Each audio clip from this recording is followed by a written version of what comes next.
दोस्तों, आप सब कैसे हो? आप सब अच्छे होंगे। आज हम आपके सामने एक कविता लेकर आए हैं। एक कहानी है। वो कहानी ध्यान से सुनना। अच्छा लगे तो लाइक, फॉलो, बेल आइकन ज़रूर दबाना। हम आज कहानी लेकर आए हैं, आप सब अच्छा सुनना। ये कहानी का नाम है द सॉल्यूशन, स्वार्थी राक्षस। ये कहानी का नाम है स्वार्थी राक्षस के राक्षस स्वार्थी। सुनिएगा।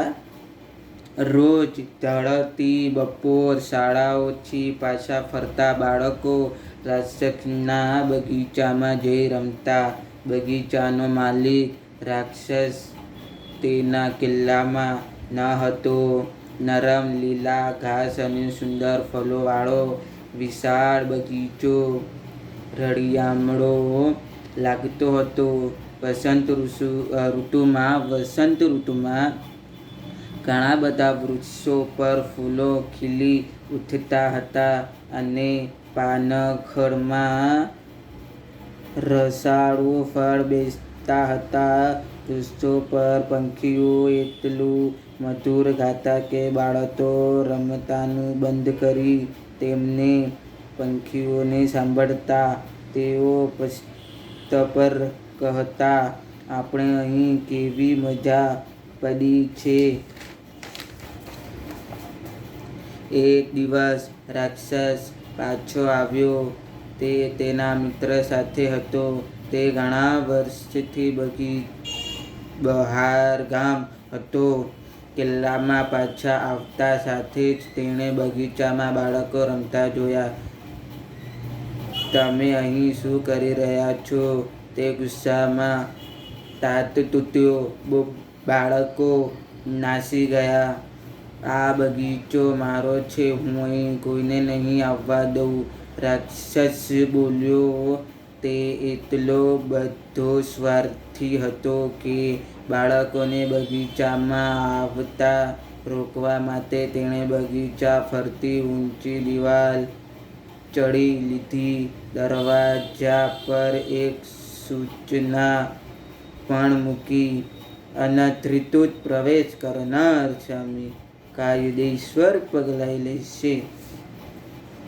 બગીચામાં બાળકોને હવે ક્યાંય રમવા માટે જગ્યા નહોતી. તેઓ રસ્તા પર રમવાનો પ્રયાસ કરતા, પણ રસ્તો ખૂબ ધૂળિયો અને ખડત પથ્થરાળ હતો. તેઓ ઊંચી દિવાલ ફર્યા કરતા અને અંદરના સુંદર બગીચા વિશે વાતો કરતા. આપણે ત્યાં કેવી મજા પડતી, તેઓ ખીન થઈને કહેતા. પછી આવી વસંત ઋતુ. ચોમેર, નાના ફૂલો અને નાના પંખીઓ જોવા મળતા હતા. માત્ર સ્વાર્થી રાક્ષસ બગીચામાં હજુ શિયાળો હતો. બગીચામાં બાળકો આવતા ન હોવાથી પંખીઓનું ગાવાનું ગમતું નહોતું અને વૃક્ષો પર ફૂલો બેસતા નહોતા. એકવાર એક સુંદર ફૂલ ઘાસમાંથી દોડ્યો, પણ તેને દરવાજો સૂચના વાંચી. તેને બાળકો માટે આટલું બધું આવ્યું કે પાછું ઘોડિયામાં સરકી ગયું. તેને ન ઉગવાનો નિર્ણય કર્યો. હવે માત્ર બરફ અને ઠંડી પવન ખુશ હતા. વસંત ઋતુ આ બગીચાએ ભૂલી ગઈ લાગે છે. આપણે આખું 2 વર્ષ અહીં રહી શકશું. બરફના સફેદ આચ્છાદનથી ઘાસ ઢંકાઈ ગયું અને બધા વૃક્ષો રૂપે રંગી નાખ્યા. ઠંડો પવન આખો દિવસ સુસવાટા કરતો. આ મજાનું સ્થળ છે, તે કહેતો. રોજ ને રોજ તે કિલ્લામાં પાયરા ઉપર કલાકો ખડ કર્યા કરતો અને બંને તેટલી ઝડપે બગીચામાં ગોળ ગોળ ફર્યા કરતો. વસંત આટલી મોડી કેમ? રાક્ષસને આશ્ચર્ય થયું. દિવસ સુધી તે રાહ જોતો રહ્યો, પણ ન તો વસંત આવી ન આવ્યો ઉનાળો. પાનખરમાં દરેક બગીચામાં સોનેરી ફળો લલચી પડ્યા, પણ રાક્ષસના બગીચામાં કશું જ નહીં. એ ખૂબ સ્વાર્થી છે, તે પાનખર કહેતી. તેની રાક્ષસના બગીચામાં હંમેશા શિયાળો જ રહેતો. ઠંડી પવન અને બરફ બગીચામાં ધૂમ્યા કરતા. એક દિવસ રાક્ષસ સૂતો હતો. ત્યાં એક મધુર સંગીત સંભળાયું. તે ખરેખર અત્યંત મધુર હતું. તેને લાગ્યું કે તે રાજાના સંગીતકારો હોવા જોઈએ, પણ તે તો તેની બારી બહાર ગાતું એક નાનું પંખી હતું. ઠંડો પવન સૂસવાતો અટકી ગયો. ખુલ્લી બગીચામાં સુગંધ ફરી તરફ અંદર આવી. વાહ, છેવટે વસંત આવી ખરી, રાક્ષસ બોલી ઉઠ્યો, અને તેને પથારીમાંથી ફૂદકીને બહાર નજર કરી. તેએ એક અદૃશ્ય નજર જોયું. દિવાલ એક નાના બાકોરામાંથી બાળકો અંદર પેસી ગયા હતા અને વૃક્ષોની ડાળીઓ પર બેઠા હતા. દરેક વૃક્ષ પર એક નાનું બાળક હતું. બાળકોને પાછા આવેલા જોઈ વૃક્ષો પણ આનંદ ખીલી ઉઠ્યા હતા. આ એક મોહક દૃશ્ય હતું. બગીચામાં માત્ર એક ખૂણામાં હજુય શિયાળો હતો.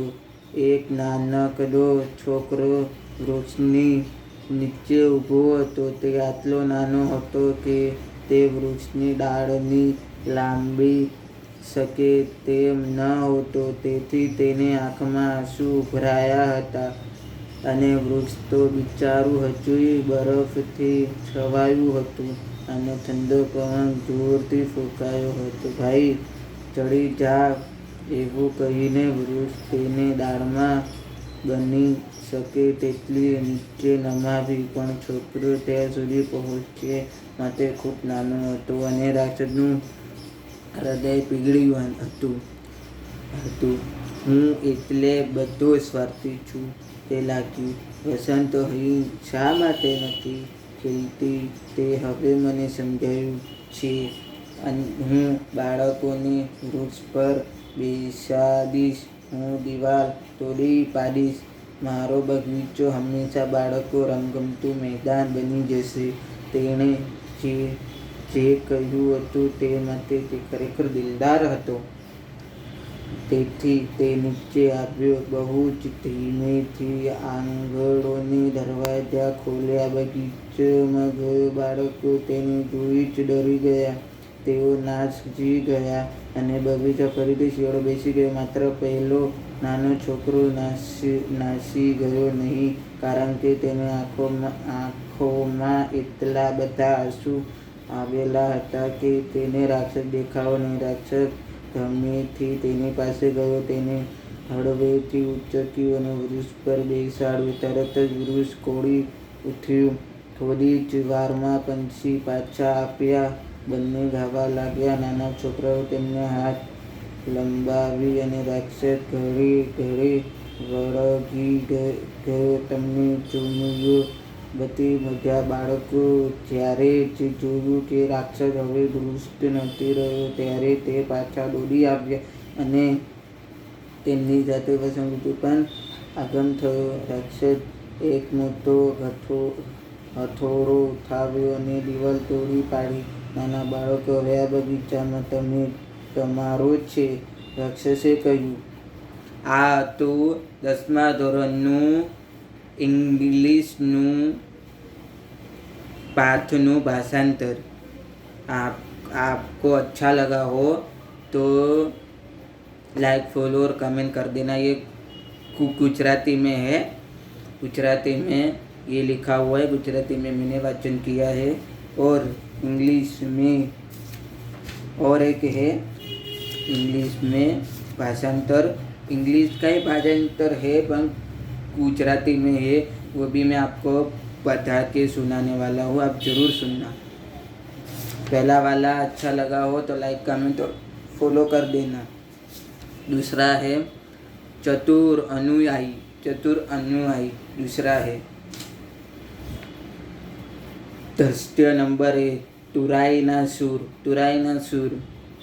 રાજા મહાશય એ બાબત મેં સાંભળ્યું છે કે મારે છે તેના કરતાં પણ તમારું ઘર વધારે ચડિયાતું છે. રાજા કરતાં તમે વધારે ચડિયાતા છો તેવું કેમ માનો છો? એ બાબત ના નામદાર, હું એવું નથી માનતો. હું તો ઈશ્વર નમ્ર સેવક છું. રાજા હું તમારી વાત માનતો નથી. તમે આટલા બધા પૈસાદાર ન હોઈ શકો. તમે તુરંત પરાત તમારા આટલા બધા પૈસાદાર ન થવું જોઈએ. તમે પાદરી, ધર્મગુરુ છો. પાદરી તે વિદ્યા અને દયો હોવો જોઈએ, પૈસાદાર નહીં. તમે વિદ્વાન અને ડાયા માણસ તો બસ આનો ઉત્તર હું કેવી રીતે આપી શકું? નામદાર રાજા, ન આપી શકો તો પછી મારી પૈસા તમારે માટે બીજા 3 પ્રશ્નો છે, તેનો ઉત્તર આપો અથવા મરવા તૈયાર રહો. ઉત્તર આપવા તમે તૈયાર છો? ના હા નામદાર. અબત ના હા નામદાર. રાજા, પહેલો પ્રશ્ન, મારો મૂલ્ય કેટલું? પ્રશ્ન, ખરેખર કેટલું? બીજો પ્રશ્ન, ત્રીજો, એક પણ પૈસા ઓછા વધતો નહીં થવો જોઈએ. દરબારો તેમના માથા ગુણાવે છે અને એબત સામે રમૂજમાં જુએ છે. અબત, હા, આપનું મૂલ્ય કેટલું? હું બીજો પ્રશ્ન જાણી શકું? નામદાર રાજા, પૃથ્વી પ્રદક્ષિણા કરવામાં મને કેટલા સમય લાગે છે? અબત, અને ત્રીજો પ્રશ્ન રાજા, અત્યારે હું શું વિચારી રહ્યો છું? અબત, મૂંઝાયેલો દેખાય છે. અબત, આ પ્રશ્ન ખૂબ જ અઘરા છે નામદાર. હું તાત્કાલિક તમને ઉત્તર આપી શકું તેમ નથી. મને વિચારવા માટે થોડા સમય જોઈએ. રાજા, ભલે, તમને 3 સપ્તાહોમાં સમય આપ્યો. અબત, આભાર નામદાર, આભાર નામદાર. રાજા, 3 સપ્તાહ પછી તમે ઉત્તર આપવામાં નિષ્ફળ થશો તો તમારે મરવું પડશે. આમને 3 સપ્તાહ પછી મળશું. તોરાઈ સુર. રાજા, શોભા 7 છે અને દરબાર થોડી જય છે. દરબાર પણ ઊભા થઈને અબતના ભાવિની ચર્ચા કરે છે. વિચાર. અબત દરબાર છોડી ગયો અને તેણે દૂરદર્શો પ્રવાસ ખેડ્યો. દેશના કેટલા વિદ્વાનોને તે મળ્યો અને રાજાના પ્રશ્નોનો ઉત્તર મેળવવા પ્રયત્ન કર્યો, પણ કોઈ પણ તેમને પ્રશ્નોના ઉત્તર આપી શકે તેમ ન હતું. તેથી 100 મિત્રોની વિદાય લેવા ઘરે આવ્યો અને મોતને ભેટવા તૈયાર થઈ ગયો. તેમને ઘર પાસે તેને તેના એક અનુયાયી મળે છે. અનુયાયી, પધારો મહાશય. એબત, પધારો. આપલા ઉદાસ કેમ છો? રાજ દરબારમાંથી સમાચાર લઈ આવ્યો છું. અબત, દોસ્ત, ખૂબ જ ખરાબ સમાચાર છે. 2 દિવસમાં તો મારે મરવા તૈયાર રહેવું પડશે. અનુયાયી, મરવા? શા માટે? કેમ મરવાનું મિત્ર? અબત, કારણ કે રાજા 3 પ્રશ્નોના ઉત્તર હું આપી શકતો નથી. અનુયાયી, 3 પ્રશ્નો? મહાશય, મને તો સંભળાવો. આપના માટે તો હું 3 પ્રશ્નોનો શોધી શકું. જો તમે મને પોશાક બદલવા દો તો રાજાનું મન બદલી આપવા હું વચન આપું છું.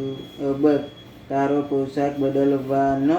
એ માટે તારે મારી પરવાનગીની જરૂર નથી. અનુયાયી, પણ આ બાબતમાં તો મારે તમારી પરવાનગી જરૂર છે, કારણ કે મારે તમારા પોશાક સાથે અદલા બદલી કરવી પડશે. થોડા દિવસ માટે મને તમારો અબતનો ગરભો આપ્યો અને મને રાજા પાસે મોકલી આપો. તમે જાણો છો કે હું તમને કેટલા બધો મળતો છું, તમારા જેવો જ દેખાઉં છું. તુરાઈ રાજા, એનતબરીના અબત ક્યાં છે? તે હાજર છે. અન્વય: આ રહ્યો નામદાર રાજા, તમે હવે મારા પ્રશ્નના ઉત્તર આપી શકો. અન્વય: મારા ઉત્તર તૈયાર છે, પણ તેમાંના એક બેના ઉત્તર આપ નામદાર. નાખુશ ઘરે રહેવા હોય તો મને ક્ષમા કરજો. રાજા: સારું, હું તેનું ધ્યાન રાખીશ. હવે પ્રશ્ન: મારું મૂલ્ય કેટલું છે? મને પાઉન્ડ, શિલ્લંગ અને પેનસમાં ચોક્કસ મૂલ્ય કહો. અન્વય: નામદાર, આપનું મૂલ્ય બરાબર 25 શિલિંગ છે. રાજા: 25 શિલિંગ? આ તો અપમાન છે. અન્વય: ક્ષમા કરો નામદાર, આ તો માત્ર સાદું ગણિત છે. રાજા: એટલે તમે શું કહેવા માંગો છો? સમજાવો. અન્વય: આ સારી વાત છે નામદાર. કાઉન્ટ કહી પ્રિંગ નાણાંનો અર્થ આ 5 શિલિંગ અને સોવરનિંગ અહીં બ્રિટનના સોનાના 1 સિક્કાનો અર્થ નો 1 પાઉન્ડ બરાબર 20 શિલિંગ. તેના પર આપને મુદ્રા આપેલી છે, તેની કાઉન્ટ સાથે ન સોવરની કિંમત 25 શિલિંગ થઈ. રાજા: શાબાશ શાબાશ, એબટ ઉત્તર ચતુરાઈ ભર્યો છે. મારા બીજા પ્રશ્નનું શું? મને પૃથ્વી પ્રદક્ષિણા કરતા કેટલી સમય લાગે? 24 કલાક નામદાર. 24 કલાક? હું કેમ માની શકું? અન્વય: આપને નામદાર, સવારે સૂર્ય સાથે ઉઠીને સૂર્ય આકાશમાં જે ઝડપથી ગતિ કરે છે અને ઝડપી સૂર્યની સાથે ગતિ કરો તો મને ખાતરી છે કે તમે 24 કલાકમાં પૃથ્વી પ્રદક્ષિણા કરી શકો છો. રાજા: ખરેખર મહાશય એબટ, હું ઈચ્છું કે હું એ ઝડપી ગતિ કરી શકું. હવે મારો ત્રીજો પ્રશ્ન અને છેલ્લો પ્રશ્ન. આ ક્ષણે હું શું વિચારી રહ્યો છું? અન્વય: નામદાર, અત્યારે અમે એમ વિચારી રહ્યા છો કે માણસ પ્રશ્નોના ઉત્તર આપી રહ્યો છે તે એતબીનો એબટ છે. રાજા: સાચી વાત. અન્વય: પણ નામદાર, ક્ષમા કરો, મને ડર છે કે તમે સાચા નથી. રાજા: શું તમે એબટ નથી? અન્વય: ક્ષમા કરો મહારાજ, જો કે હું દેખાવમાં બરાબર એબટ જેવો લાગું છું, પણ હકીકતમાં હું તમારો નમ્ર અન્વય છું. રાજા: શું?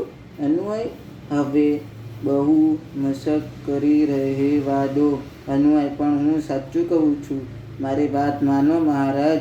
એબટની સેવા કરનારમાંનો હું એક અન્વય છું.